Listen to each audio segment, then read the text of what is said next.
ایک راستہ بتایا اللہ کے نبی نے، صحابہ کے درمیان بیٹھے ہوئے فرمایا من اصبح منکم اليوم صائما، آج تم لوگوں میں سے کوئی روزے سے ہے؟ ابو بکر نے اشارہ کیا اللہ کے رسول میں روزے سے ہوں۔ آپ نے کہا اچھا۔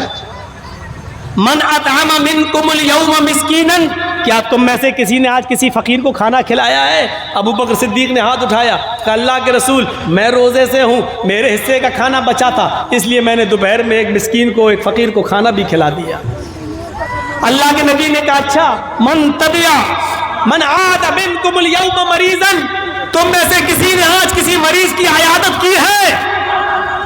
کوئی ہے جس نے کسی مریض کی عیادت کی ہو؟ حضرت ابو بکر صدیق اٹھے، کہا ہاں ہمارے گاؤں میں ایک آدمی بیمار تھا، میں اس کی عیادت کے لیے بھی گیا ہوں۔ اے اللہ کے رسول میں نے مریض کی عیادت کی ہے، اس کی تیمارداری کی ہے، اس کو دیکھنے کے لیے میں گیا تھا۔ اللہ کے نبی نے پوچھا من تبع منکم اليوم جنازۃ، کیا آج کوئی کسی جنازے میں بھی شامل رہا؟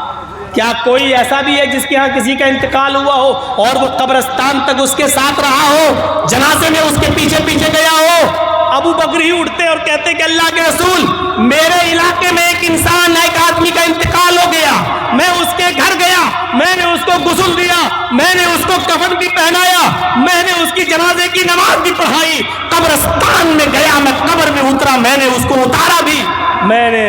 اس کو مٹی بھی دی، میں قبرستان تک ساتھ بھی گیا۔ اللہ کے نبی نے کہا جس آدمی کے اندر یہ چار خوبیاں جمع ہو جائیں، جو نفلی روزہ بھی رکھتا ہو، جو کسی فقیر و مسکین کو کھانا بھی کھلاتا ہو، جو مریض کی عیادت بھی کرتا ہو، اور جو جنازے کے پیچھے پیچھے چل کر قبرستان تک جا کر مٹی بھی دیتا ہو، جس کے اندر یہ چار خوبیاں جمع ہو جائیں، مجتمعنا، جس کے اندر یہ چاروں خوبیاں جمع ہو جائیں، اس آدمی کو جنت میں جانے سے کوئی چیز نہیں روک سکتی ہے، وہ آدمی جنت کے اندر جا کر رہے گا، اس آدمی کو اللہ رب العالمین جنت دے کر رہے گا۔ یہ آدمی بھی جنتی ہے، یہ آدمی بھی جنتی ہے۔ اس عورت کو دیکھو، اس عورت کو دیکھو جس کے دو چھوٹے چھوٹے بچے بھیک مانگتی ہوئی وہ اللہ کے نبی کے دروازے تک پہنچ جاتی ہے۔ بخاری کے صفحات پر یہ منظر دیکھو، وہ بھیک مانگتے مانگتے نبی اکرم کے چوکھٹ پہ پہنچ جاتی ہے، اللہ کے نبی موجود نہیں ہے، حضرت عائشہ نکلتی ہے، جاءتنی سائلہ، فرماتی ہے مانگنے والی میرے پاس آتی ہے، میرے پاس کچھ نہیں تھا، ایک کھجور رکھی ہوئی تھی، اس کے ساتھ دو چھوٹے چھوٹے بچے تھے، وہ بھوکے تھے، میں نے وہ کھجور اٹھا کر اس عورت کو دے دی، اس عورت نے اس کھجور کے دو ٹکڑے کر دیے، ایک ٹکڑا اس بچے کو دے دیا، ایک ٹکڑا اس بچے کو دے دیا، دونوں بچوں نے کھجور اپنی اپنی کھا لی، آدھی اس میں آدھی اس میں، اور اس عورت نے پانی پیا اور چل دی۔ حضرت عائشہ فرماتی ہیں میرے پاس ایک کھجور تھی، اس کے دو ٹکڑے اس عورت نے کر دیے، آدھا اس کو اور آدھا اس کو دے دیا، لیکن بخاری کی حدیث میں ایک کھجور ہے، مسلم کی حدیث میں میرے پاس 3 کھجوریں تھیں، مسلم میں ہے میرے پاس 3 کھجوریں تھیں، میں نے تینوں اس عورت کو دے دی، اس عورت نے 3 کھجور لے لی، ایک کھجور ایک بچے کو دے دی، دوسری کھجور دوسرے بچے کو دے دی، اور ایک کھجور اپنے پاس رکھ لی اپنے کھانے کے لیے۔ بچوں نے اپنی اپنی کھجور کھا لی۔ عائشہ کہتی ہیں میں دیکھ رہی تھی کہ بچے اپنی اپنی کھجور کھا چکے، اور ماں نے جیسی وہ کھجور کھانے کے لیے اپنے منہ میں رکھی، اپنے منہ تک لے گئی، دونوں بچے اپنی ماں کے کھجور پر جھپٹ پڑے۔ مسلم شریف کی حدیث ہے ماں نے اپنے ہونٹوں سے وہ کھجور باہر نکال لی، ماں نے وہ کھجور باہر نکالی، ماں نے دیکھا کہ دونوں بچے اپنی اپنی کھجور کھا چکے لیکن میری کھجور پر بھی جھپٹ رہے، تو ماں تو ممتا آ گئی اور ماں نے اس کھجور کے 2 ٹکڑے کر دیے، اپنا خود نہیں کھایا، ایک ٹکڑا اس بچے کو اور دوسرا ٹکڑا دوسرے بچے کو دے دیا، دونوں بچوں نے 1.5 کھجور کھا لی اور ماں نے کچھ نہیں کھایا، بچوں کو پانی پلایا اور خود پانی پیا اور سیدھی چلی گئی۔ اللہ کے نبی جب گھر میں آئے تو حضرت عائشہ نے پورا منظر بیان کر دیا۔ اللہ کے نبی نے کہا عائشہ کیا وہ کھجور تم نے میرے لیے رکھی تھی؟ ہاں کہیں سے آئی تھی، میں نے رکھ دی تھی کہ آپ آئیں گے بھوکے ہوں گے آپ کو دے دیں گے، لیکن مانگنے والی آئی میں نے اس کو دے دیا، اس کے ساتھ 2 چھوٹے چھوٹے بچے تھے، آپ نے کہا ٹھیک کیا۔ اللہ کے نبی اس عورت نے خود نہیں اپنا کھجور بھی 2 ٹکڑے کر کے اپنے بچوں کو دے دیا۔ اچھا عائشہ، کیا تم نے یہ منظر اپنی آنکھوں سے دیکھا ہے؟ ہاں عائشہ، کیا اس عورت نے خود نہیں کھایا؟ نہیں کھایا۔ کیا اپنا کھجور بھی آدھا آدھا کر کے دونوں بچوں کو دے دیا؟ ہاں اللہ کے رسول۔ دیکھو عائشہ، سچ بتانا، قیامت کے دن تمہیں گواہی دینا پڑے گی۔ فرمایا ہاں اے اللہ کے نبی، میں سچ بتاتی ہوں، میں نے اپنی آنکھوں سے دیکھا ہے۔ عائشہ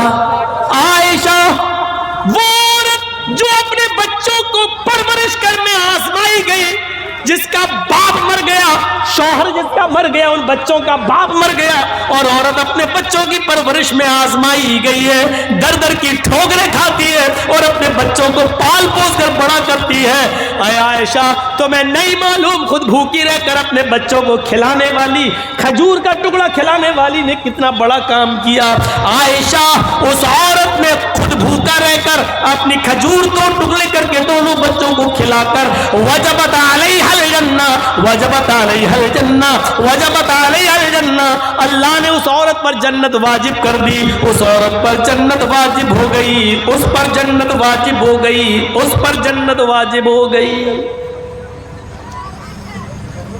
یہ عورتیں بیچاری جو اپنے حمل گرا دیں، یہ سوچ کر کے لڑکی ہے پیٹ میں، 4-5 تو لڑکیاں ہو چکی ہیں، 6ٹھی بھی لڑکی ہے، اور الٹرا ساؤنڈ پہ چیک کرا کے گروا دیں، ان سے امید رکھی جائے گی؟ حلال بچے گرا دیتی ہیں۔ اس عورت کو جنتی کہا ہے جس عورت کا شوہر مر جائے اور اس کے چھوٹے چھوٹے بچے چھوڑ کر گیا ہو، اور بیچاری وہ عورت اکیلے محنت کر کے گھر گھر برتن مانج کر اپنے بچوں کو پالتی ہے، پوستی ہے، بڑا کرتی ہے، کھلاتی ہے، ان کی اچھی تربیت کرتی ہے، یا کچھ نہیں ہے تو بھیک مانگ کے لا رہی ہے اور اپنے بچوں کو کھلا رہی ہے، پلا کر پوس کر بڑا کر رہی ہے۔ ایسی عورت کو اللہ کے رسول کہتے ہیں وجبت علیہ الجنہ، اس پر جنت واجب ہو چکی ہے، اللہ اس عورت کو جنت دے کر رہے گا۔ یہ کامیاب انسان کی زندگی کے راستے ہیں۔ ایک راستہ وہ بھی ہے جس کا چھوٹے چھوٹے بچے جو بالغ ہونے سے پہلے مر جاتے ہیں، 1 سال 2 سال 5 سال کا بچہ جو مر گیا، صغارہم دانیس الجنہ،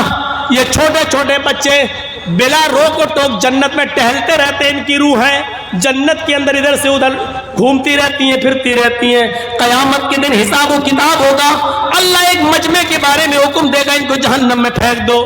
فرشتے ان کو جہنم میں لے جا رہے ہوں گے، جہنم میں لے جانے سے پہلے اللہ تعالیٰ کہے گا رک جاؤ، ابھی جہنم میں ڈالنے سے پہلے ایک کام کرو۔ فرشتے روک لیں گے، کیا کریں؟ اللہ کہے گا ان کے چھوٹے چھوٹے بچے ہم نے دنیا میں چھینے تھے، ان سے 1 سال کا 2 سال کا بچہ ہم نے ان سے دنیا میں چھین لیا تھا، وہ جنت میں ان کی روحیں ٹہل رہی ہیں، آئے فرشتوں ان چھوٹے چھوٹے بچوں کو لے کر آؤ اور ان کو ان کے ماں باپ سے ملوا دو۔ چلو یہ جہنم میں جانے والے ہیں، ایک بار ان کو ان کے چھوٹے چھوٹے بچوں سے ملوا دو اور ان بچوں کو ان کے ماں باپ سے ملوا دو۔ لہذا فرشتے ان چھوٹے چھوٹے بچوں کو لے کے آئیں گے اور وہ اپنے ماں باپ سے ملیں گے، ان کو معلوم نہ ہوگا کہ میرے ماں باپ کے بارے میں جہنم میں جانے کا حکم ہو گیا ہے۔ وہ بچے اپنے ماں باپ سے باتیں کر رہے ہوں گے، اتنی دیر میں فرشتے حکم دیں گے آئے بچوں تم جنت میں چلے جاؤ، تمہارے ماں باپ کو جہنم میں جانے کا پروانہ پیش ہو چکا ہے، تمہارے ماں باپ نے دنیا میں بہت غلط کام کیے تھے اس لیے ان کو جہنم میں ڈالا جائے گا، اب بچوں تم جنت میں جاؤ، تمہارے ماں باپ کو جہنم میں ڈالنا ہے۔ جیسے ہی بچے یہ سنیں گے کہ میرے ماں باپ کو جنت میں ڈالا جا رہا ہے، بخاری شریف کی حدیث کے الفاظ ہیں فَيَأْخُذُوا بِنَاحِيَةِ ثَوْبِهِ، وہ چھوٹے چھوٹے بچے اپنے ماں باپ کے دامن کو پکڑ لیں گے، اپنے ماں باپ کے کرتے کو، اپنے ماں باپ کے قمیص کو پکڑ لیں گے، فَلَمْ يُفَارِقْهَا، پھر اس کو وہ چھوڑیں گے نہیں۔ وہ چھوٹے چھوٹے بچے پھر اپنے ماں باپ کے دامن کو چھوڑیں گے نہیں، اور اللہ سے کہیں گے اللہ یہ انصاف تیرا میری سمجھ میں نہیں آ رہا ہے، آئے اللہ دنیا میں بھی تو نے مجھے میرے ماں باپ سے دور رکھا اور آخرت میں بھی تو مجھ سے میرے ماں باپ کو دور کر رہا ہے، اگر جہنم میں ہی ڈالنا تھا اور آخرت میں بھی ہمیں ماں باپ سے دور کرنا تھا تو پھر میرے پروردگار تو نے دنیا میں مجھے میرے ماں باپ سے دور کیوں کیا؟ فلم یفارقھا، اے اللہ اس بات کا جواب تجھے دینا ہے، دنیا میں بھی تو نے مجھے میرے ماں باپ سے دور رکھا اور آخرت میں بھی میرے ماں باپ سے دور کر دیا۔ نہیں نہیں اے اللہ، اگر دنیا میں دور کیا تو آخرت میں مجھے میرے ماں باپ کی محبت عطا فرما دے۔